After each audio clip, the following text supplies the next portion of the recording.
Menu change হয়ে গেছে, তারপরে বৃষ্টি, তারপরে কিভাবে অর্গানাইজ হবে। উজ্জ্বলকে ধন্যবাদ, ডিএসপি স্যারকে মানে বিক্রম প্রসাদ স্যারকে ধন্যবাদ, কার্তিক চন্দ্র মন্ডল বাবুকে ধন্যবাদ এবং চেয়ারম্যান অশোক মিত্র বাবুকে ধন্যবাদ। থ্যাংক ইউ সবাইকে, অসংখ্য ধন্যবাদ এত সুন্দর পরিবেশ তৈরি করে দেওয়ার জন্য এবং থ্যাংক ইউ মন থেকে সকলকে অসংখ্য ধন্যবাদ। যেটা বলছিলাম আর কি, যেই কারণে এখানে আসা, সিনেমা অ্যান্ড অনলি সিনেমা।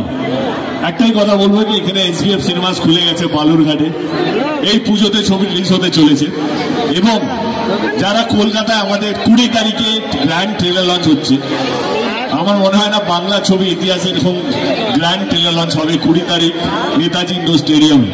যারা যারা আসতে চাইছেন তো আপনাদেরকে নিমন্ত্রণ দিয়ে গেলাম, যেহেতু আমি আপনাদের ডিস্ট্রিক্টে এসেছি, এবার আমি আপনাদেরকে কলকাতা নিমন্ত্রণ দিয়ে গেলাম কি আপনারা আসুন আমাদের কলকাতায় এই 20 তারিখে, দেখে যান যে বাংলা ছবি এবং বাংলা ছবি কি ইতিহাস করতে চলেছে আগামী দিনে।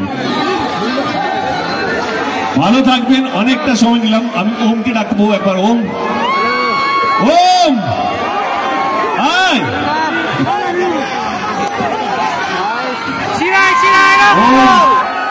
দারুণ হ্যান্ডসাম একটা ছেলে, দারুণ অভিনেতা, ভীষণ ওবিডিয়েন্ট।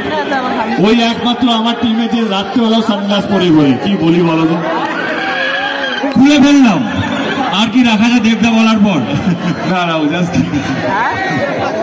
থ্যাংক ইউ দেবদা, থ্যাংক ইউ সো মাচ। ওমও দারুণ কাজ করেছে, দারুণ পারফর্ম করেছে ছবিটার মধ্যে। আমি বলছি রঘুনাথ শুধু আমাদের কাছে একটা সিনেমা নয়, একটা ইমোশন, একটা পরিশ্রমের একটা জায়গা, যেখানে আমরা সব কলা কুশলীরা জীবন দিয়ে ছবিটাকে বানানোর চেষ্টা করেছি। আসুন আপনারা, আপনাদের কাছে অনেকগুলো সিনেমা হল খুলে গেছে, এসবিএস সিনেমাসও খুলে গেছে। এই পুজোতে যেটা অনির্বাণ বললো, ইদিকা, সোহিনী, ওম সবাই বলছে, এই পুজোতে শুধু একটাই নাম, কি নাম? রঘু ডাকাত।